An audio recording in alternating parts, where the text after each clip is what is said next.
Salam sejahtera. Perkenalkan saya Yapi Jawarauta, salah satu calon asesor pada BAN SM Provinsi Nusa Tenggara Timur tahun 2022. Pada kesempatan kali ini saya akan menyampaikan materi tentang reformasi sistem akreditasi. Sebagaimana kita tahu bersama bahwa proses akreditasi sudah berlangsung sejak tahun 2005 sampai sekarang. Nah, ada beberapa introspeksi yang perlu dilakukan berkaitan dengan implementasi dari sistem akreditasi yang sudah berjalan. Pertama, kita perlu melihat sejauh mana kontribusi proses akreditasi terhadap proses penjaminan mutu dan peningkatan kualitas pendidikan. Yang kedua, akreditasi sekolah atau madrasah dituntut makin nyata dan efisien mendukung penjaminan mutu pendidikan. Yang ketiga, Undang-Undang Sistem Pendidikan Nasional mewajibkan semua sekolah madrasah untuk diakreditasi. Namun, implikasinya perlu diperjelas berkaitan dengan penjaminan mutu. Yang keempat, ternyata ditemukan ada korelasi yang lemah antara peningkatan jumlah sekolah terakreditasi A dan B dengan hasil ujian maupun dengan capaian PISA. Dan yang terakhir,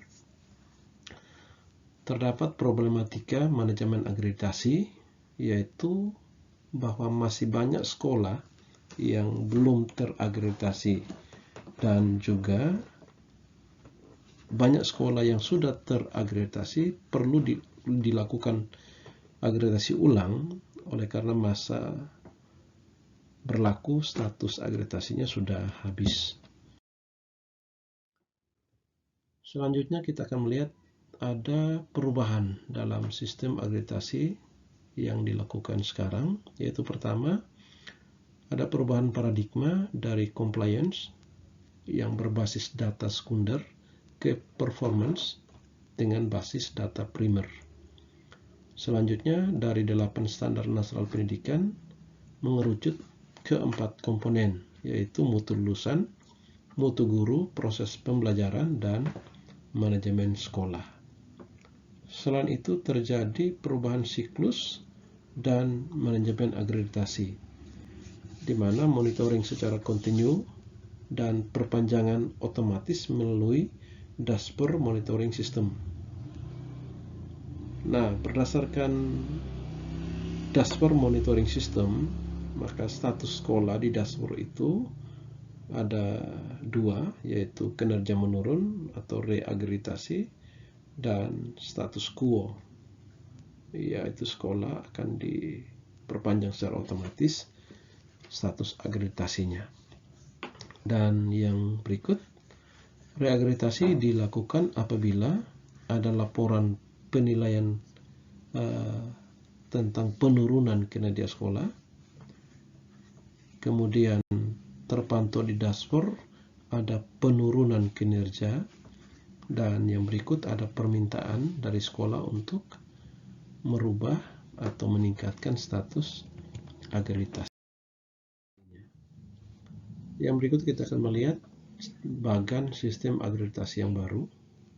Itu yang pertama, bahwa untuk sekolah-sekolah yang sudah terakreditasi akan dipantau data yang diinput setiap tahun menyangkut kinerja sekolah di dashboard monitoring system, di mana di situ bisa dilihat bahwa apabila kinerja sekolah itu dalam status quo, maka dilakukan perpanjangan status akreditasinya secara otomatis. Tetapi jika terdapat indikasi penurunan kinerja, maka sekolah tersebut menjadi sekolah sasaran akreditasi. Selain itu, jika ada laporan masyarakat yang terverifikasi bahwa terjadi penurunan kinerja sekolah yang sudah terakreditasi, maka sekolah yang demikian pun akan menjadi sekolah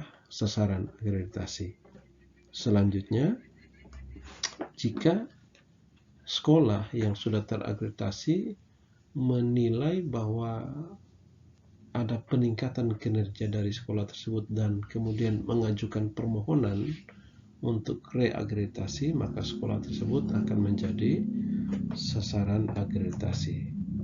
Nah, demikian juga untuk sekolah-sekolah yang baru atau sekolah-sekolah yang belum terakreditasi, maka sekolah-sekolah ini pun masuk sebagai sasaran akreditasi. Selanjutnya, sekolah-sekolah yang merupakan sasaran akreditasi ini akan masuk pada tahap proses akreditasi.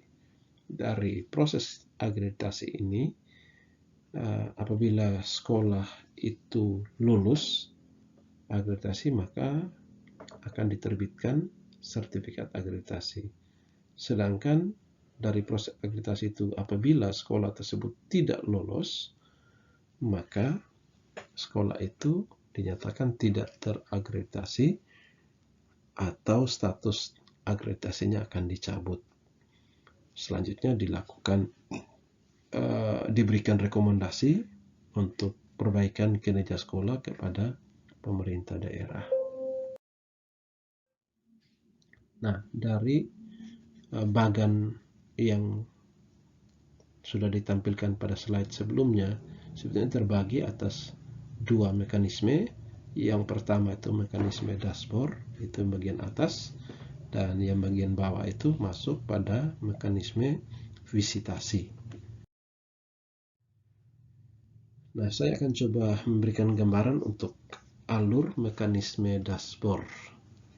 Yang pertama, bahwa BAN-SM menggunakan data yang sudah di-input melalui sistem yang terintegrasi di Kemendikbud dan Kemenak, baik itu pada Dapodik, EMIS, Simpatika, ataupun rapor pendidikan atau sistem lain yang tersedia yang sesuai dengan indikator mutu yang telah ditetapkan. Selanjutnya, melalui dashboard itu, BAN-SM akan memeriksa kelengkapan dan validitas data untuk memprediksi mutu sekolah atau madrasah. Kemudian BAN-SM berkoordinasi dengan BAN-SM provinsi atau pihak lain jika hasil pemeriksaan data menunjukkan ketidaklengkapan atau ketidakvalidan data. Dari hasil monitoring dashboard, maka sekolah dikategorikan menjadi 3, yaitu sekolah dengan status quo, mutunya tetap, sekolah dengan mutu meningkat, sekolah dengan mutu menurun. Sekolah atau madrasah dengan mutu tetap, maka status akreditasinya akan diperpanjang secara otomatis. Sedangkan sekolah atau madrasah dengan mutu meningkat dan terverifikasi dengan data dashboard, tetapi tidak mengajukan permohonan untuk reakreditasi, maka status akreditasinya juga diperpanjang secara otomatis. Sekolah yang mutu meningkat dan terverifikasi di dashboard, kemudian mengajukan permohonan untuk reakreditasi, maka sekolah tersebut akan menjadi sekolah sasaran akreditasi. Demikian juga sekolah yang mutunya menurun dan terverifikasi dengan data dashboard akan menjadi sekolah sasaran. Nah, pengambilan keputusan untuk perpanjangan otomatis atau penetapan sekolah sasaran dilakukan secara bersama-sama oleh BAN-SM dan BAN-SM provinsi. Selanjutnya, jika ada laporan masyarakat berkaitan dengan kinerja sekolah, maka BAN-SM maupun BAN-SM provinsi perlu melakukan verifikasi terhadap laporan tersebut untuk memastikan apakah laporan itu diterima atau ditolak. Ini adalah bagan alur dari mekanisme dashboard. Nah, sedangkan untuk alur mekanisme visitasi dapat saya jelaskan. Yang pertama, BAN-SM melakukan sosialisasi tentang ISP 2020 dan juga tentang pelaksanaan akreditasi.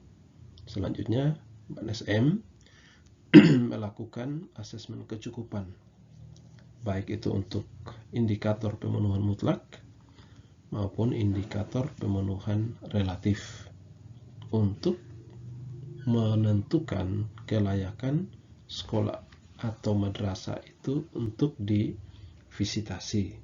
Jika sekolah atau madrasah itu layak, maka Ban SM akan menugaskan 2 asesor untuk setiap sekolah melakukan visitasi ke sekolah atau madrasah.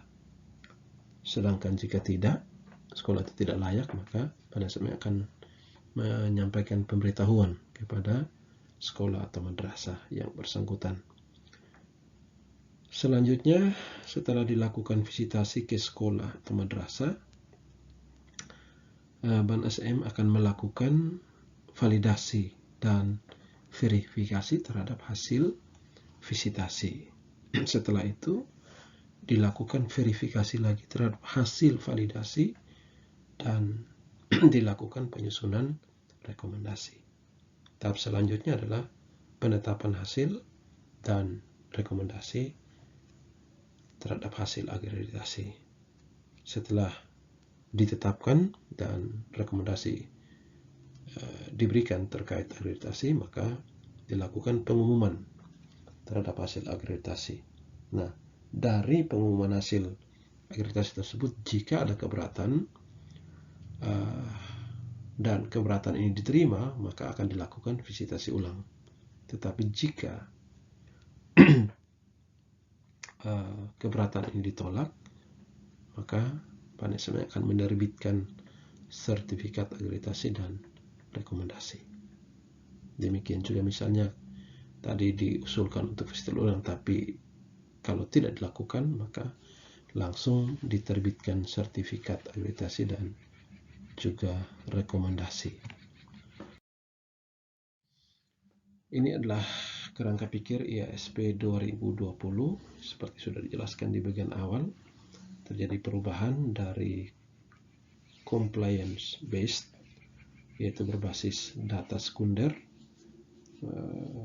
berubah ke paradigma performance based, yaitu menggunakan data primer dari telaah dokumen, observasi wawancara maupun focus group discussion.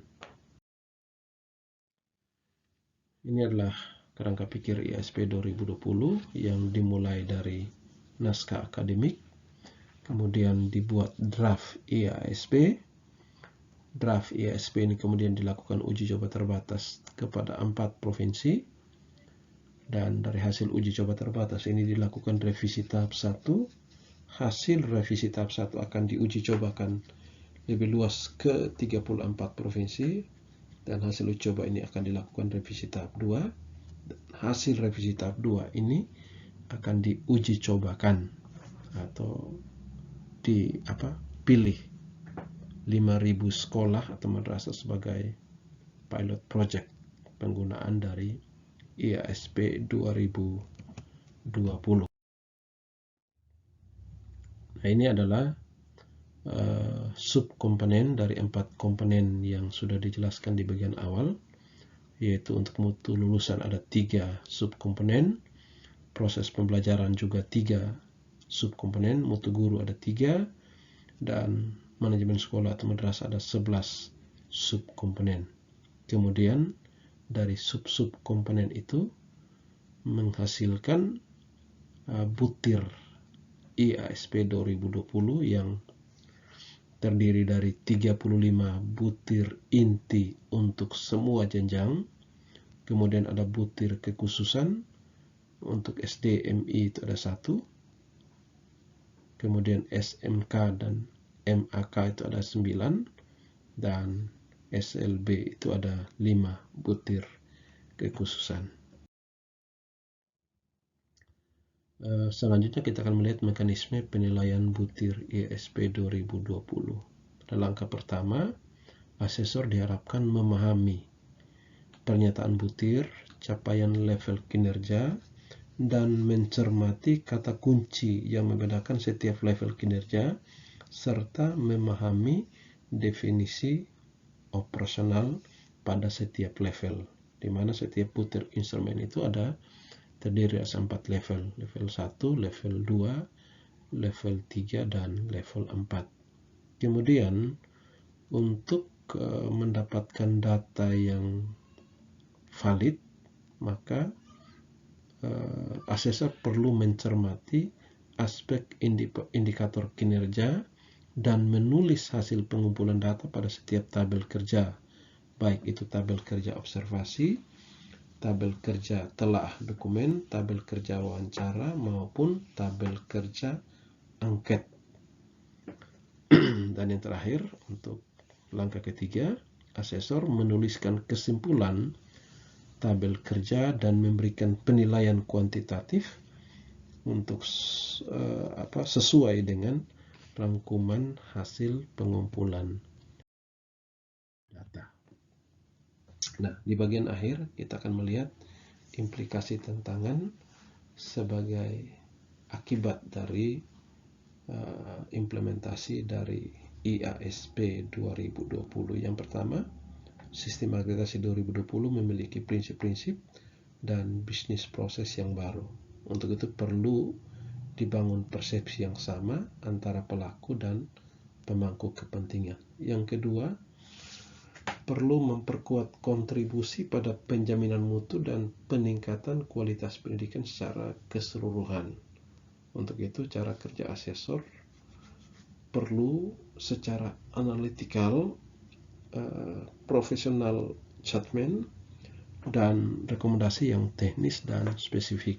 Dan yang terakhir, membutuhkan asesor dengan kapasitas lebih tinggi dan kemauan belajar yang kontinu. Nah, untuk itu perlu pengembangan kapasitas berkelanjutan. Demikian